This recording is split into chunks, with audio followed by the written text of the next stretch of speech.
When we hate our enemies, we are giving them power over us, power over our sleep, our appetites, our blood pressure, our health, and happiness. Dale Carnegie.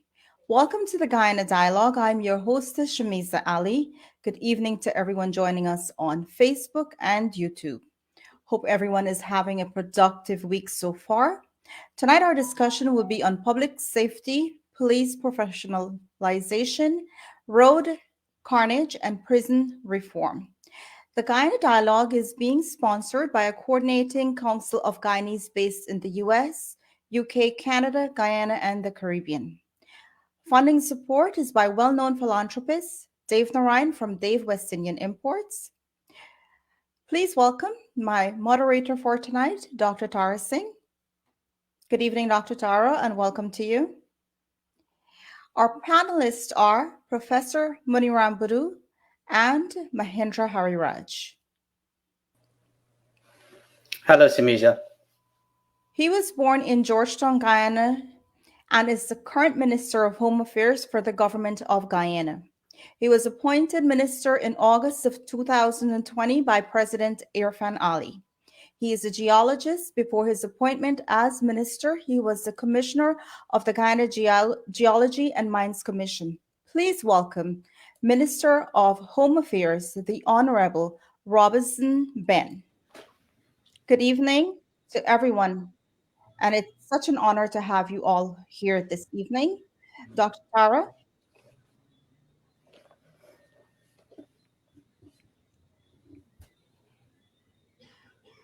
Well, good Dr. evening, Tara, we everyone. cannot hear you. If you can unmute.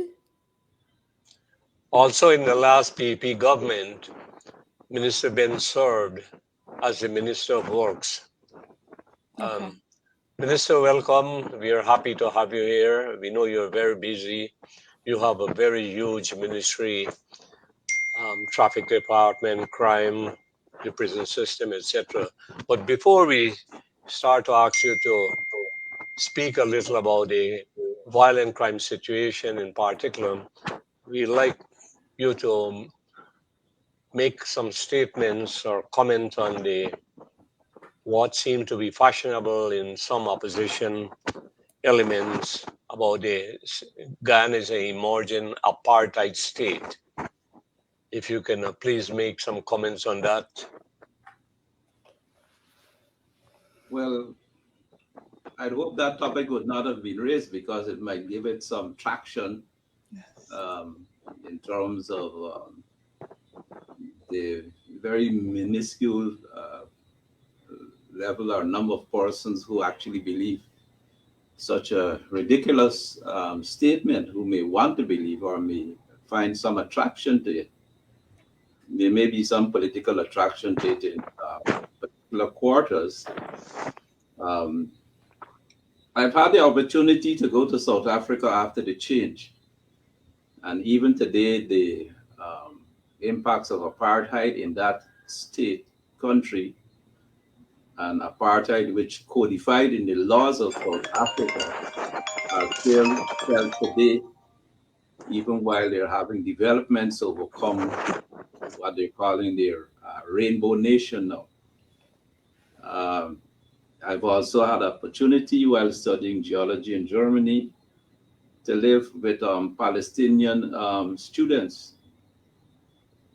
And I was able to talk with them and also to back there living on the West Bank and the Gaza Strip, that their people were driven out of their homes and all they had left were the keys. The grandfathers had the keys to their homes, which were taken over by other people. And so this issue of this ridiculous issue of people mouthing on about an apartheid state in all places, of course, like Guyana, is way out of this world and far away from reality. It is true that we have challenges in respect of our colonial history, in respect of how we were made to develop differently, the divide and rule under the British. But in spite of that, In spite of Guyana at the beginning, I think, would have been a difficult proposition at the time of the persons who believed in and thought that we could develop a country of our own, independent and free. Uh, there were issues in relation to bringing the communities together. But in spite of that, we've always somehow lived together and we are joined at the hip, if not at the brain. Um, I am quite certain that given the fact that we have gone to each other's schools, we live in the school, we work and live in communities together, which are fairly mixed, despite the problems of the 60s, uh, there is no emerging or developing apartheid state in Guyana. It's a ridiculous statement. It is a statement made by those who have a vested interest in creating divisions in Guyana. Uh, there are a particular portion, I think, of the political spectrum who try to create a vote bank, as it were, by making ridiculous statements, by trying to keep our people separate and apart, uh, to keep themselves somehow going as a political party or grouping. And so this question of an apartheid state is not visible, not evident in the way that our country is being developed and in the opportunities people are given. Those persons who do not want to join up, who are fearful, who have perhaps sometimes have been displaced in national development or economic development, uh, are trying to get traction with it. But there are reasons for the way our country has developed. There are reasons for the way where we have disparate participation of one grouping or another. But despite all of that, we have a country where people are more and more interested in coming together. Most Guyanese families, even if they are of one race or the other, have relations in other groupings. I could speak of my own family. We have relations, we have relatives who don't look like me. And like other Guyanese who find themselves in that same position, we would fight for the last for the protection and the well being of those persons who don't look like us. So I have Amerindian, I have Portuguese, I have European, I have Indian, I have a bit of Chinese somewhere. All of that are in my family. And many Guyanese families today, even if they are not having familial relations with persons of a different racial, ethnic, or religious group, they are bound by education, by experience, working or living in communities, things which they'll never separate themselves from in terms of their experience as people. So it's ridiculous, and it should be laughed at and dispensed with. But we have, of course, to keep our eye on the prize, and our president Irfan Ali speaks of the One Guyana motto, the One Guyana saying, which emphasizes the need for us to prevent those who may want to keep us apart, to prevent them from destroying Guyana, prevent them from having us had bad experiences in the past where we did not respect each other, where we were made in part in places where we ran the threat of destroying our country and ourselves when we did not have respect, empathy, and where we did not look out for the common livelihood of the Guyanese people. So we should fight against it, reject this apartheid emergent state which they talk of, and attack it at every quarter and level when it is being brought into some kind of conversation. All right, thank you, Minister, and thank you for that very good exposition of the situation there. Now, can we go over to if you can make an assessment of the current violent crime situation in Guyana? And is there still an advisory by the U.S. government on travel to Guyana? No, I'm not aware that there is any particular advisory on travel to Guyana. There may have been at some point some questioning of going to some particular areas in the country, in the city, like many other cities, even in the United States. Georgetown has areas which are difficult areas to go through at particular times of the day or night. Um, the Starbuck market area could be challenging during the day, even. We're working at these things. The first thing I would say is that surprisingly, we struck down the violent crime rate by some 20% compared to the previous year. So 2021 against 2020, uh, serious crime was reduced by 20% in totality. We might have thought that it was influenced by issues related to COVID, but much of it had to do with our providing more assets to the police force, um, new vehicles, much more material in terms of their operations, more focus and energy in terms of crime fighting.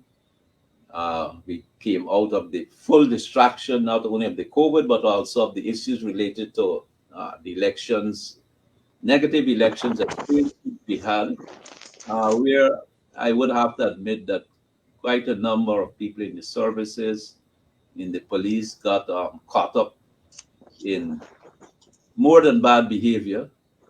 But we've come out of that.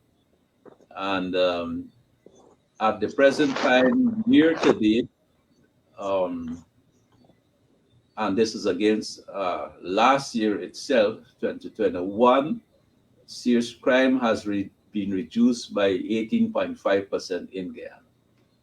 Of course, when we had our problems with elections and recounts and all of those things, no one paid attention to the question of crime, the numbers, and so on.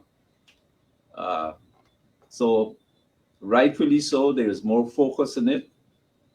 Rightfully so, there are aspects of it which we are concerned about.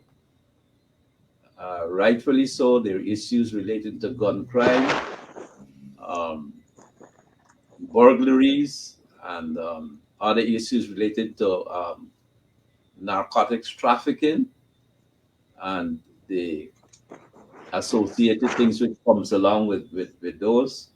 Uh, but I think we are on a better track in terms of improvements overall with respect to crime in Guyana.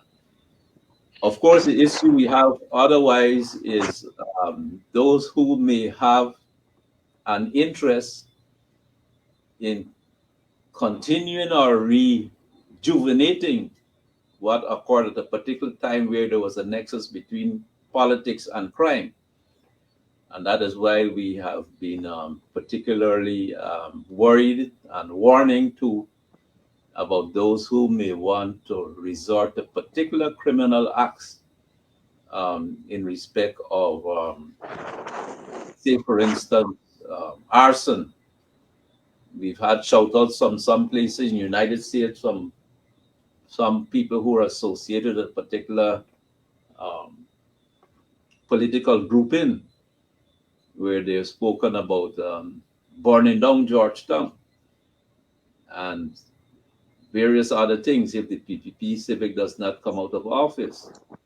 And I would say we have had an experience over the past 2 years where a number of large schools all over the country have been burnt. We've lost those, much to our regret.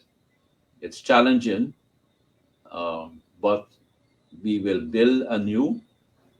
We will repair where we can, and we are working hard to put in the systems in relation to assuring vigilance, assertiveness, and prevention in relation to these issues. But particularly, much of it has to do with an awareness by the population that if we lose particular assets to fire or violence or whatever, that everybody loses, particularly those who pay their taxes in Guyana for the construction of those buildings and would have to reinvest in the rebuilding of those things, and also to those who provide us support, because many people provide, even not, if not in support in buildings, but support in terms of improvements at the NGO levels in communities, for schools by way of donations and other things, for the development of our infrastructure and the education of our people. And of course, we had a big fire where we lost the Brickdam police station, which was due to arson.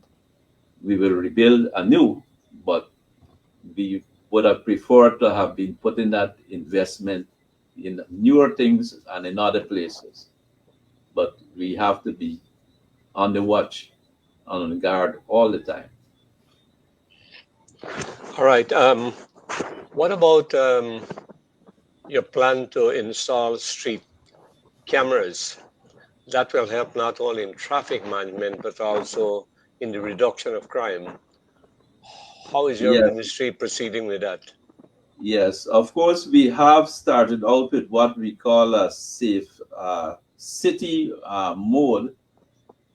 We have cameras at particular areas, and there's 24/7 monitoring of those cameras, both mostly now in respect of the criminal activity and responding to that, but also to some extent in relation to traffic management.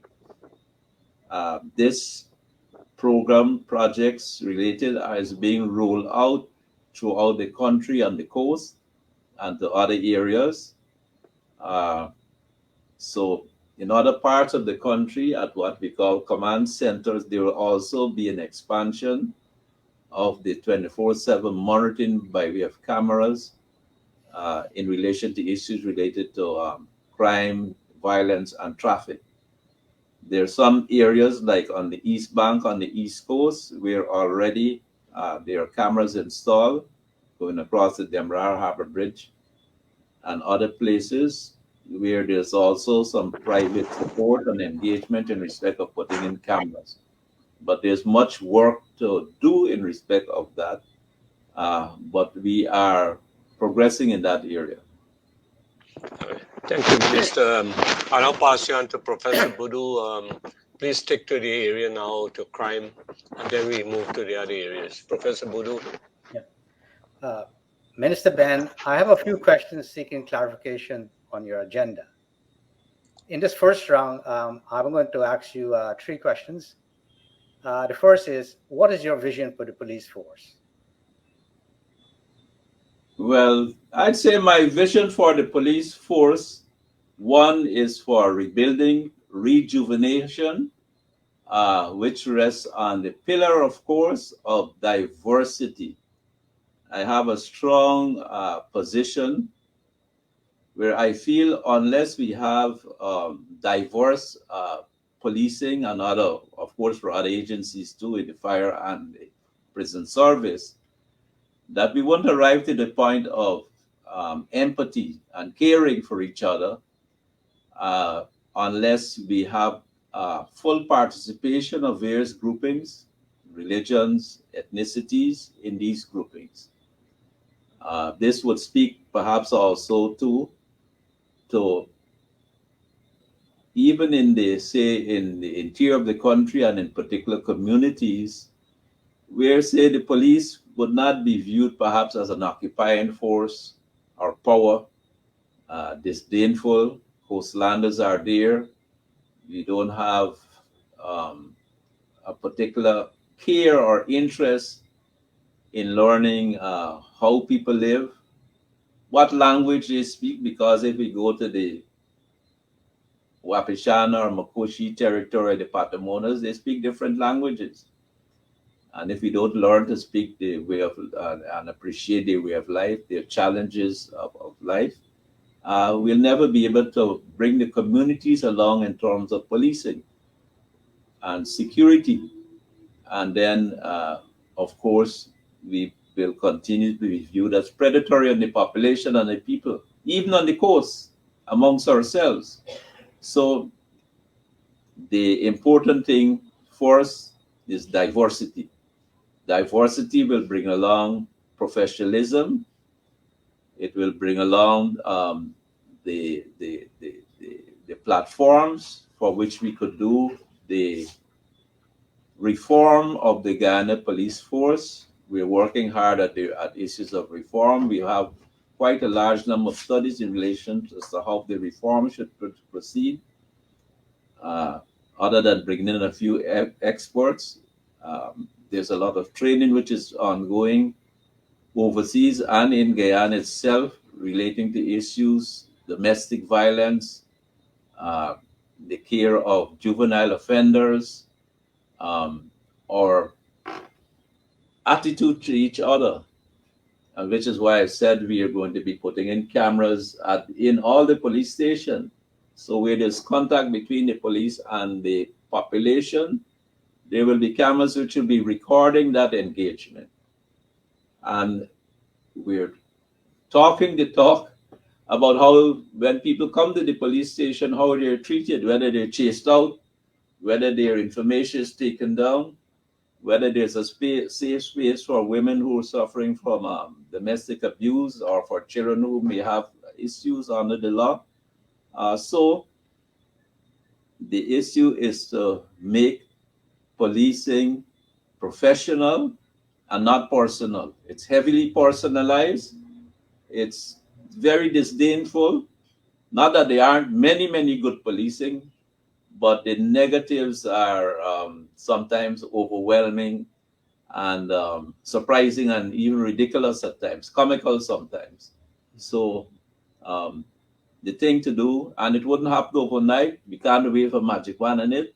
But I think with the new leadership we have in the police force, a new vision, a new approach to the issue of making our policing better, we're moving along the pathway to making things much better. Now, how much of that vision you hope to accomplish before the next election? Well, the next election is March the 30th, I heard today, the local government elections. We're working at it. In terms of the national elections, I think that we'll make more than an incipient movement in terms of the question of diversity and professionalism. Things will always happen. We have still some, well, much of it, cultural approaches and attitudes to each other. Perhaps an entitled and superior attitude sometimes when we arrive in public office, and it transcends into the bad and poor ways in which we treat the population whom we have to serve. We forget, or maybe we don't understand the motto of the police's service and protection. And I have to say, and I have to repeat, that a large part of the problem is the ignoring of proper and professional policing, even in the period of the last government, that the proper professional policing, that which existed, was severely undermined. And the police were not prepared to and did not have the means to do effective crime fighting and policing. When we came back into government, one of the first things our President Irfan had us work at was bringing in a large number of new vehicles for the police. There weren't 10 vehicles which, for the entire police force, which could be properly used to fight crime. I think we brought in 65 or some number at the beginning, and then we brought in 30 or 40 or more motorbikes, and then we brought in a new set of vehicles. That is having an impact, but some of the negative things still continue to happen, which sometimes will happen in a very large organization with a large footprint over a large country. Um, uh, Relatively speaking, with a low population and challenges, given the fact that in the interior and other places there are stresses out there and challenges which may not be perceived by other people in position. But I think we're on the right path. The important thing is to have the buy-in to the concepts, the new understandings which we bring into policing, into public service, into questions of how we treat, say, people in the prison service, how we treat people who come to the police stations, and so on. And I say to people now, every time there's an engagement between the police and the public, people must take out their cell phones and the engagement, record that engagement, so that if anything goes wrong, we can address it, we can correct it, and we make the necessary changes in attitude and people too, so we can provide the service and protection that is sorely needed for the population. Now, the last question, Minister, is trust is a very key ingredient for policing. It has always been a problem, and it's not unique to Guyana. I mean, many parts of the world, people tend to distrust the police. What are you doing to ensure that the police force in Guyana enforce the laws without prejudice, bribery, and intimidation? These difficulties, these challenges, as I said, will not go away immediately, and even for some time. I spoke of the need for us developing programs and working continuously at ensuring we develop ways in which we respect each other more, we have empathy, we have a professional police force and police men and women all the time where they don't view the job as personal. Much of the problem is where we bring in our personal views, our attitudes, and so on into the job, while in fact the job is a professional job. So you have to work at that constantly. We have to work at it constantly, and it is not as if there aren't courses and engagements to bring this a better stage. But it will not happen overnight. We have to have buy-in of ordinary people. We have to have the community outreaches. Many of those are being done now. The police force recently brought back gymkhanas, which brought a lot of energy and interest from the communities. They had one most recently at Bartica, and they've had them in other parts of the country other than Georgetown. And so there's a renewed sense of awakening, but not at the mistrust which has been inculcated over many years and which has had political influences, negative, over a particular period. It will not go away immediately. It will take time, and as I said, the involvement of all spectra of the society is extremely important. We must feel that we belong to it, that we're part of the mission, that we are part of what the development needs from the security forces. And it should not be that you wouldn't have issues. Minister, thank you. We now have Mahendra is here. Mahendra, can you pose your two questions to the minister on the crime situation in Guyana? Sure. Good evening, everybody. Good evening, Minister Ben. Um, my question maybe is more refined to the recent development around Guyanese now being allowed the visa-free travel to the United Kingdom.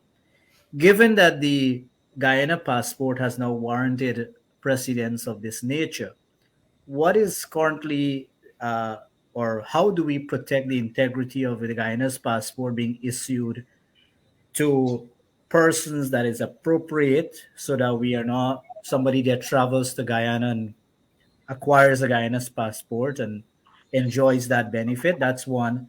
And secondly, Will, you have been doing a tremendous job of right, reducing the crime levels in Guyana, we have all grown accustomed to cases over the years and even decades where there is need for a forensic lab, or where we will see a crime occurring, there is fingerprint on the scene that goes to the police precinct or the station, and then it goes into a cold case record. Is there any plans or policies or investment in this area to get the necessary equipment in Guyana that allows, or the administration or the enforcement of the law here, to have biometrics capability, a forensic lab? And the last question I'll ask surrounding gun license: we have a growing economy, we have an infusion of investors and investment. What is the process around acquiring a gun license? I would have known of several cases where persons would have applied for a gun license. I understand the police has to exercise its due diligence in ensuring guns are placed in the right hands. But what is that process? It seems it's a process that's very lengthy, and maybe if you can speak to those three areas. Well, just to say about the issue of the passports, it is you have to be a Guyanese to obtain a Guyanese passport. Or if you're a Commonwealth citizen, there are ways after 5 or 7 years to be naturalized as a Guyanese. Or if you have resided in Guyana for a particular period of time, I would say it's not easy to get a Guyana passport. If there are really no underhand ways of getting a Guyana passport. Um, we have checks and balances and ways of determining those who should get a Guyana passports, your birth certificate and other antecedents and checks on your relations and so on.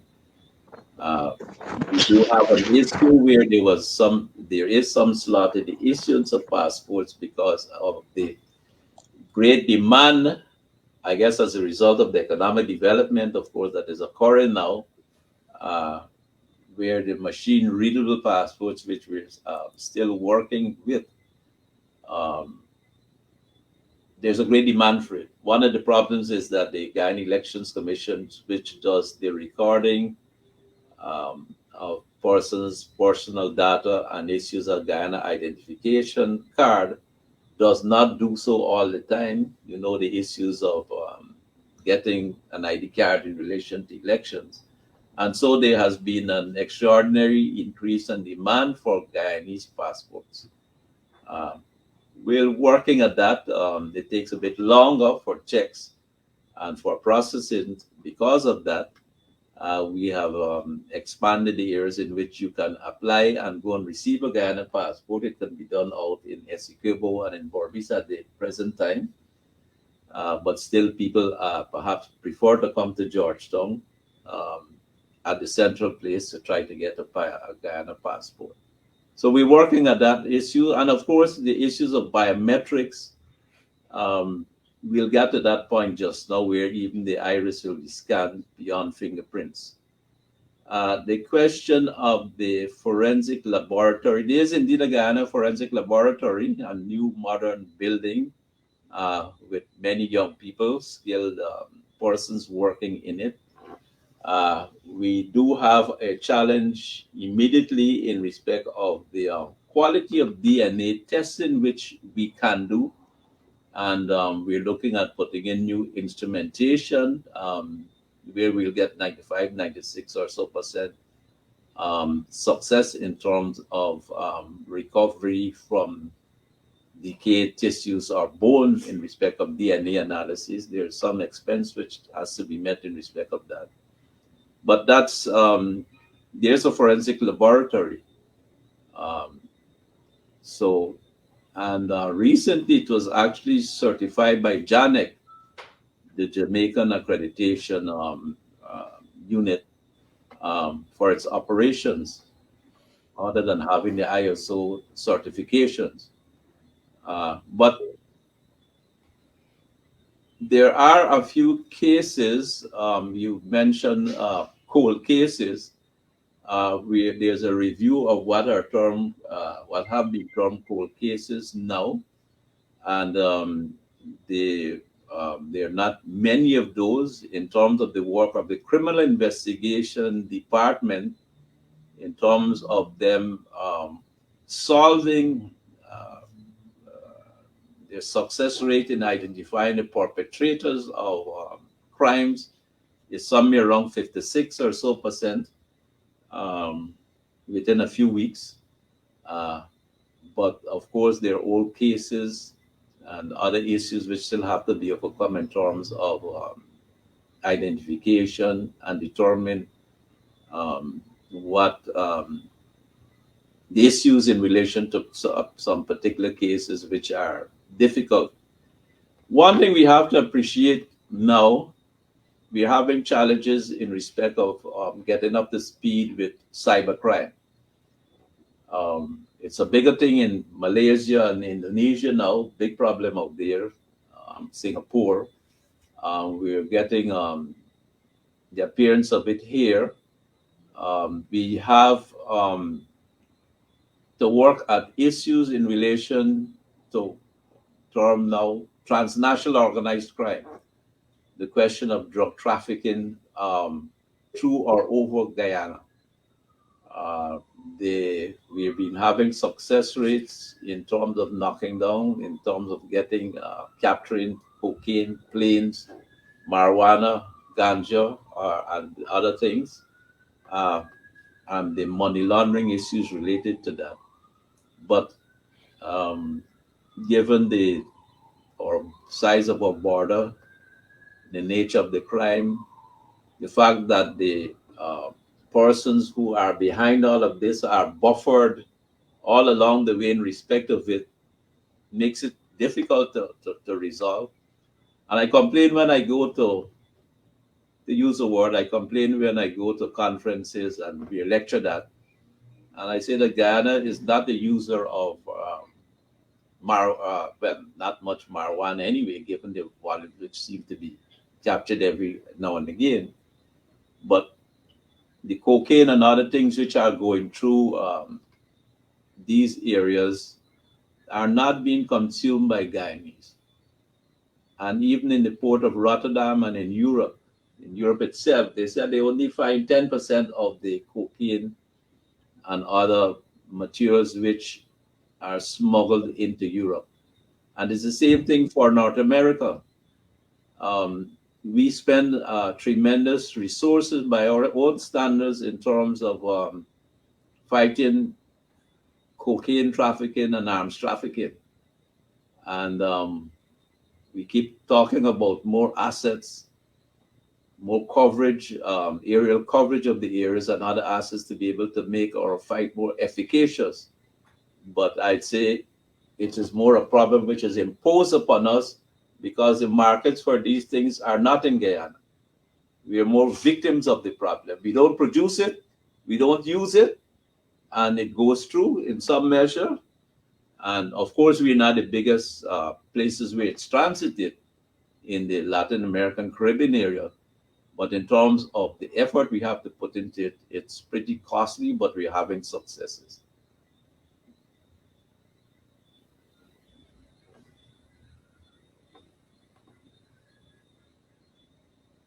Any comment on the gun licensing process? Oh, the gun licensing. Well, we we really are not wanting to have a society, a place in which people have too many guns around. There is there's a long list of things which people have to properly fulfill before you get a gun license. Um, there has been problems in the past where uh, there was severe corruption in the gun licensing issuance, and where persons who should not have been given a gun license were given gun licenses. Um, we still have a culture for some of those people who perhaps obtain gun licenses inappropriately. And we're doing a review. We have a review with the UN, United Nations Organization on crime for gun crimes. We're going to be changing the laws, changing the requirements, insisting on training, because many people still, when they get a gun, think it is something to show off with, to pull out, to fire shots in the air, to threaten people. And where some people who don't perhaps have the real need for a gun, um, are so caught up in the idea that they must have a gun license. They're very unhappy when they're refused by the firearms board. So there is a board. They will go through the requirements for a gun license. Uh, there is psychological reviews in respect of determining if a person can properly use or carry or hold a firearm license. And we'll improve on the criteria and on the evaluation in ways to make sure that once a person gets a firearm, it is properly used and that it doesn't become a threat to him, nor his family, nor the community in which he or she lives, nor the society. But we want to get rid of the bravado and all of those things which have come about in relation to people getting firearms license. And we intend to do the review, which will result in a recall of some licenses which were given. So you have to have a proper reason in terms of your business and your activities to get a gun license, or if you have a clear and present danger in respect of your life and livelihood, which the security forces, the police and others could not help you with on a continuous basis. But it is a particular problem um, and a particular challenge which you have to work at. But we don't want people to be going around armed all the time. There's quite a bit of misuse and, as I said, bravado in the fact of owning having a firearm. It All right, has nothing. Minister. All right, Minister, thank you. We got so many areas to cover, but I want you to address the road carnage in Guyana. Every day I look at the news, some accident, some person get killed, some vehicle torn over. It gives you the impression that there is no kind of proper street management or traffic management. Can you comment on that, please? Yes, carnage may be a strong word. Uh, Last year, for the first time in 16 years, we reduced road deaths in Guyana by 16%. It was less than 100 persons dying on the road. Um, it might have been influenced to some extent, by our coming out of the COVID and less miles traveled and so on. We've had the opening up. A few things have happened. In spite of our having new highways, some new highways, much delayed, because most of those, or almost all of those, were started in the previous PPP civic government when I was Minister of Public Works. And the design of some of them have changed in ways which perhaps are not appropriate, something which we have looked at. There were delays in putting in and even repairing some traffic light intersections. But a particular problem is a growth in the number of vehicles, large growth in number of public and privately owned vehicles, particularly privately owned vehicles. There's a question of perhaps people getting driver's license and not going through the proper way in terms of arriving at a driver's license and becoming a road user. We're now moving the system over to where you're doing the exam on computer. And so you cut off the malfeasance and other issues in relations to training up a person to become a skilled driver on the road. We are working at issues in relation to drunk driving. Many of our drivers are quite young people. Most of the persons who get caught up in accidents and unfortunately injuries and deaths are young people between the ages of, say, 23 to 35, that cohort.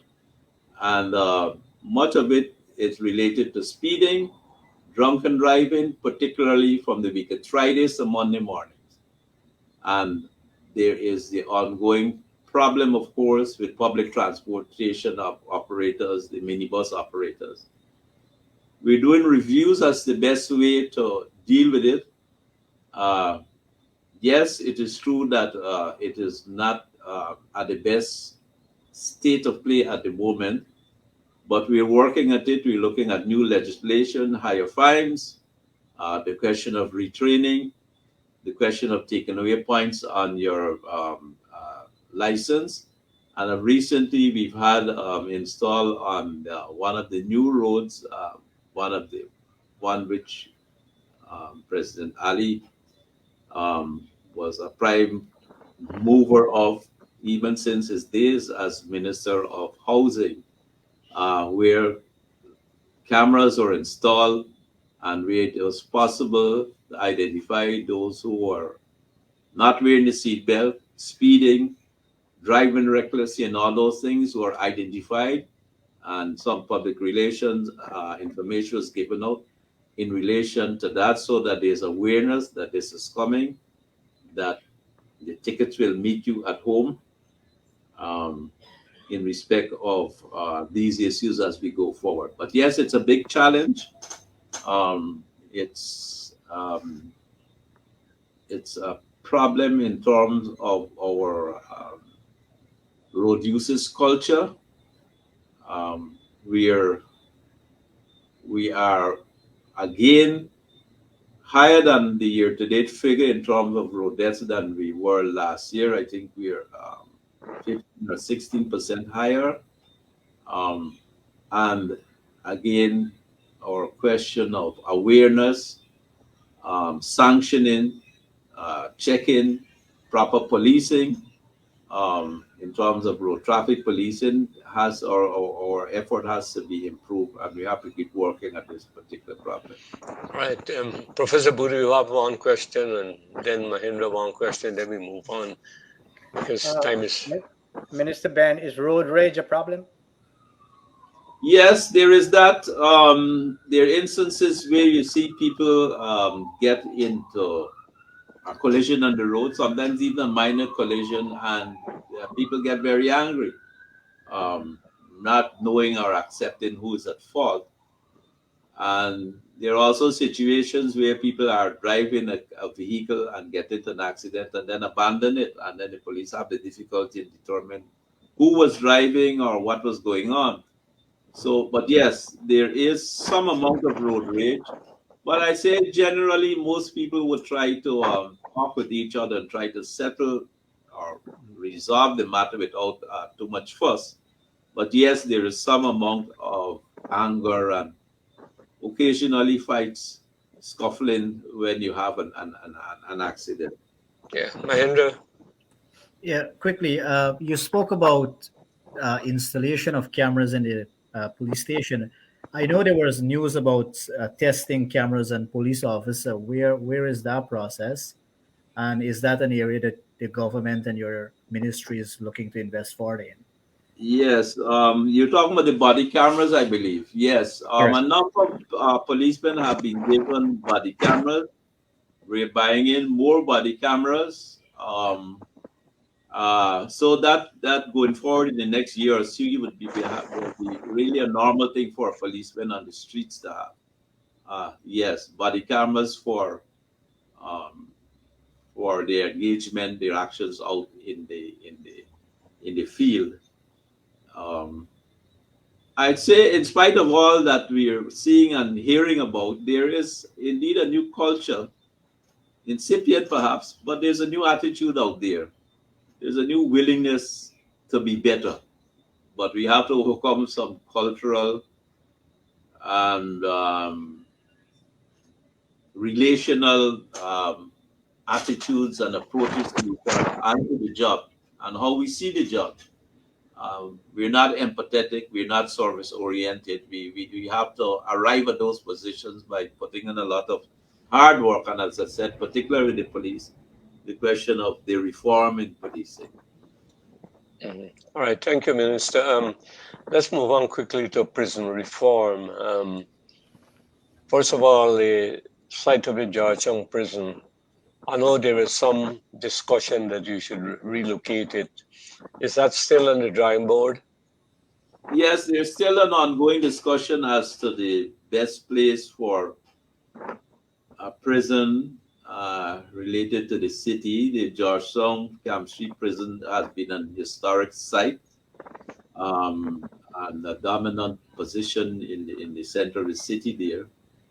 But I would say we're moving to have, and in fact, we've completed 2 large modules for improving the housing of prisoners at Lusignan. There are going to be 3 large new modules or phases, which should be all completed by the end of this year. Hopefully within 3 weeks or so, we'll be moving prisoners over into the first of the new modules. We've completed a well, we've completed a water treatment plant, we've put in a new kitchen, we're building a new women's prison there too. We are building a school there for the prisoners. So we're moving from merely a prison system and approach to a more correctional, rehabilitative posture in respect of prison. We have inherited a fairly difficult situation in relation to the prisons. You know, under the last administration, the Georgetown Camp Street prison was burned down with the loss of 17, at least, prisoners. Very tragic. And also the Lusignan prison, which was out there for many years, was burned down. So we had and we still have, the result is where we have a large number of prisoners are out under fairly rudimentary conditions at Lusignan in what are called holding bays. We have built a couple temporary facilities to house those on improved conditions and to reduce the overcrowding. But the change will come with the new facilities at Lusignan. And on Sunday, we visited the first of a new module, of 2 new modules at Mazaruni, where they will be better and use the word advisedly, modern facilities for the keeping and for the rehabilitation of the prisoners. But it's something we inherited in a very difficult and dangerous situation. We have cameras both at the locations and centrally at Georgetown and other places to monitor what's going on there. There are still issues of trafficking, weapons being made, because in some under these crowded conditions, some amount of fear still stalks the prison. There's difficulty in separating them and all of those things. But I think come mid-year next year, we'll be in a much better position in relation to the prisoners. Okay, so... No, just to say, if I may, in respect of, we're trying to look at ways of changing the laws where there will be more serving of community service. We're looking at having perhaps prisoners like the New Zealand model, where a person who would have committed certain categories of crime will be on a home detention with a GPS anklet on. So he will pay for the anklet and will provide for his own meals at home, but he can't get out of there unless special circumstances until his case comes up, if he's on remand or for minor crimes, on community service or home detention. Those are some of the things we're looking at Yeah. to improve the situation there. Okay. When you're going to move these prisoners from Georgetown to Lusignan, who will remain in the Georgetown prison? Just the remand prisoners, or you plan to close down the Georgetown prison completely? Well, there is indeed a strong idea to remove everything from the Georgetown prison. In fact, quite a bit of investment was being made at Georgetown and had to be discontinued. Most of the persons are out at Lusignan already. Uh, and we'll come with a position just as to the best use of that footprint on Camp Street. I think unless we develop the question of virtual courts, which we are already doing, and the question of whether you necessarily need to move a person into the courts for prison, you would still need to perhaps keep a number of persons in Georgetown, if at all, but we'll work that out. We'll get to that point in time. All right, thank you. Professor Boodoo, your last question. Minister Ben, the last government dismissed several thousand sugar workers. Are you considering training some of these sugar workers, say, as prison guards or to do police beat? Well, there's always that opportunity. Most people don't want to come and work in the prison system. It's a difficult job. They risk to you. So we don't have any difficulty in welcoming persons to come into the system. Nowadays, now that we're tackling the question of trafficking in prisons more stringently, we are losing more people than we're getting into the system. But we'll have to work at the training routines. And in fact, if we bring other people who are normally not in that system into the system, we have to work at how they're treated while they're being trained into the system, because there's quite a bit of forcing out. If you're different from those who have been there before or those who are there, you don't last very long. But yes, we're open to it. No difficulty with that on the question of overall diversity and empathy for the system.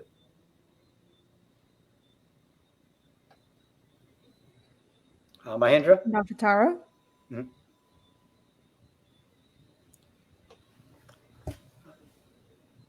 Well, since we're not hearing them, let me ask you another question, Minister Ben. Yes. Do you have an electronic system to identify, monitor, and track criminals? We have ways of identifying, and we're looking at a new system which we viewed in another country recently, where wanted persons, known characters, or the usual suspects could be identified at particular places, business places or business districts, or on the streets, so that we can attend to them as necessary. It's still being worked out, and some discussion is still ongoing. But yes, we are on the path to obtain that.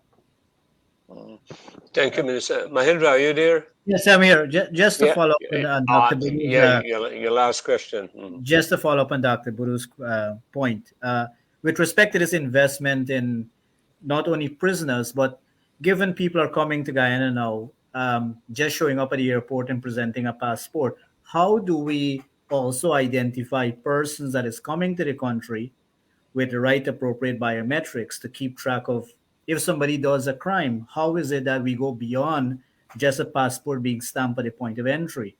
As for example, you come to other countries, there is a fingerprint, there is a scan of the eye. How do we move to an environment like that to ensure at the point of entry we keep track of persons that is in the country? So if a crime is created or perpetuated, there's a record there. You spoke about investment in biometrics.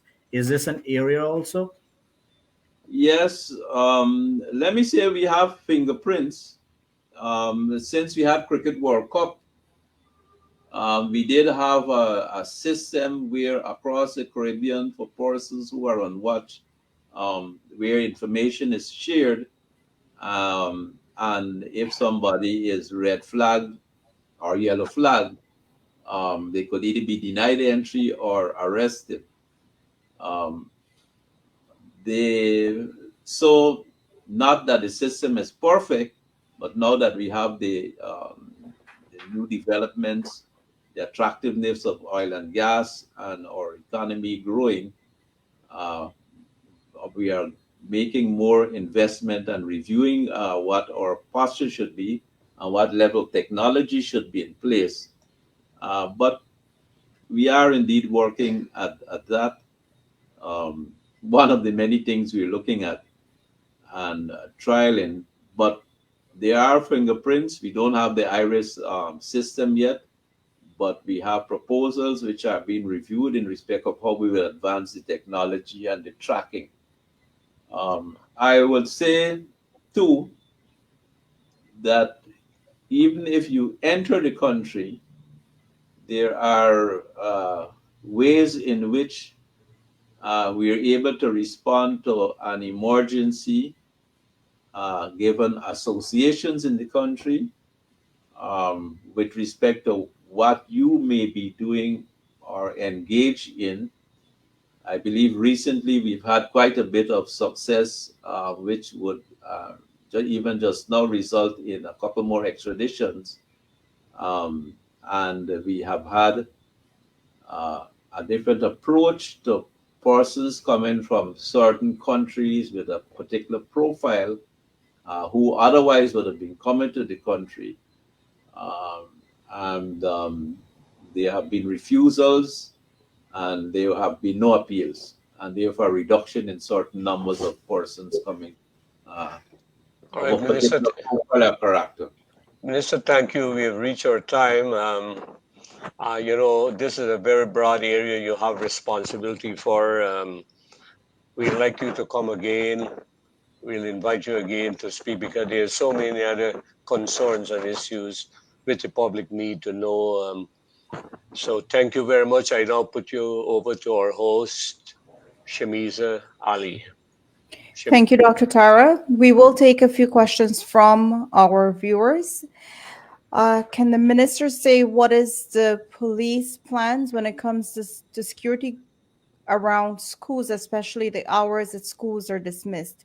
Up to yesterday, a child was stabbed by a gang member that was waiting outside the school compound.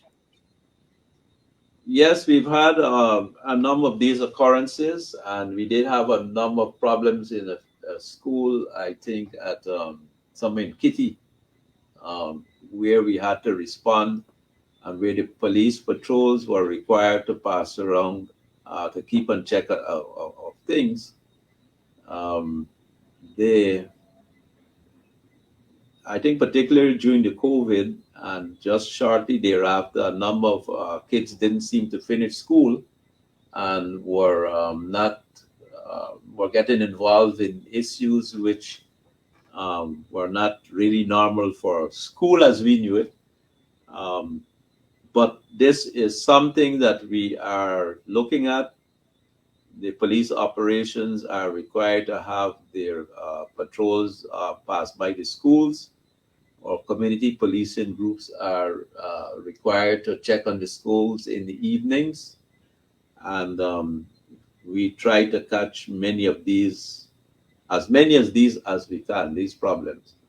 The thing is that we have to be able to engage in the schools and in public awareness to mitigate and to head off and to identify problem situations and persons and try to catch those before it gets bad.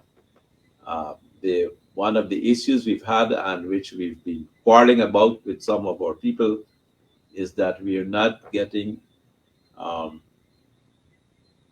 timely, actionable intelligence as to impending problems and persons. And this is one area which we're working at for the CPGs and the police, the CID, and others, to be able to catch and to head off situations. But as I said, we've inherited a difficult situation.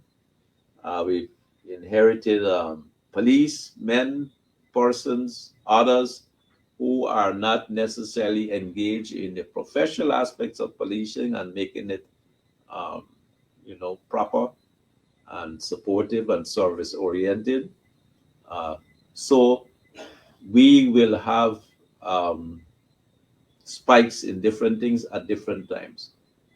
But it's not that we're not working at these, not that we're not working at ourselves, not that we're not working with the various departments, divisions of the police and their various agencies uh, who now have different aspects of crime fighting to work at and with. And of course, I would say too, the approach to issues relating to violence, domestic violence against women and children, um, and so on. People may complain that they report several times to the police or the station that they're being assaulted or whatever, nothing is done, or questions of noise nuisance, or questions of assaults and so on. We've got to keep working at these things. Thank you. Minister, if you can go ahead and give us your closing remarks at this time. Yes. I just like to say that we welcome useful criticism, critique in relation to how we are developing. Of course, an identification of where we have made improvements, but also where we have failings. We're working at putting on our websites for the various departments and agencies ways in which you can make complaints and seek advice or updates on any particular issue you may have at the police station or in the system. Uh, we have a 911 system, which is indeed working, despite some people not really believe that it works. Um, and it's a work in progress. We are going ahead with issues of not only of reforming the police force, but also with the prison service, with the fire service, with difficult situations, circumstances which we have inherited. But there's slowly evolving a new spirit in respect of these issues. I think we're on a new pathway. When we speak of police reform, we've been working and doing documentation with the British system, the Metropolitan Police and experts from there, and others in the Caribbean. We talk about bringing police persons from Canada or the UK and from Ghana and India to walk the beat with some of our people and let us see how it is done. And we are intended to exchange some of our police uh, for their experiences in those countries. I think we have a few police. I recently had quite a number of them for domestic violence in Canada. And right now we have a number of policemen for specialist issues in India. And we have close cooperation with Brazil. But it's a difficult task. But I think at the end of the day, it's going to be ennobling as we knock down the instances and the severity of crime and violence and the question of road accidents in our country. But we have to have the buy-in of the persons who are paid to do the job, and we have to have the confidence and respect of the people who we have to serve. It will not happen overnight. And even in the best of places, there are issues. If you go on YouTube or the internet, you see the problems that they have. Even for the Metropolitan Police in England, they have big reports on their own issues, police corruption too. Um, and so it's not going to be immediately a perfect world, and it would never be, perhaps. But we can make it much, much better. There can be much, much improvement in the system. And I think that we would have significant buy-in as we go along, as we work hard at it, and we develop better empathy, better respect, uh, resident coming out of more diversity in the forces, and respect for the laws and for each other. Well said. Thank you to our panelists this evening. Thank you to our moderator, and thank you, Minister, for being here. To our viewers, thank you so much for your questions, for spending this time with us this evening. And to everyone out there that's watching us, I know there were a lot of questions this evening, but unfortunately, time only permit us to ask a few. So we will try our best to answer those questions for you. Until next time, this is the Guyana Dialogue. Good evening. Thank you.